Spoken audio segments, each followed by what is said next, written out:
යාළුවනේ අපේ වත්තට ගිරව ගොඩාක් ඇවිල්ලා ඉන්නවා. හරිද? අර පොල් ගහේ චූටි බෙනයක් තියෙනවා. ගිරව ගොඩක් ඉන්නවා. මුන් කියක් ගන්නවා. ඔයාලට එක ගිරෙක්වත් පේනවද කියලා දන්නේ නැහැ. ඒ වුණාට ඒක පට්ට අත්දැකීමක්.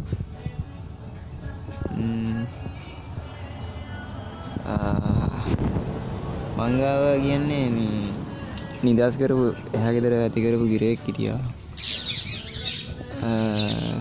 මං හිතන්නේ ඒ ගිරවා මේ ටීම් එකත් එක්ක එකතු වෙලා ඇති. මං ගන්න මොනවද කියනවාද? මගේ TikTok එකේ තිබ්බ මම දාලා වීඩියෝ එකක්. ලේන්නු ඉන්නවා. ලේනේ කුඩුවක් හදලා තිනවා. ගිරාව ඉන්නවා ගොඩක් මෙතන.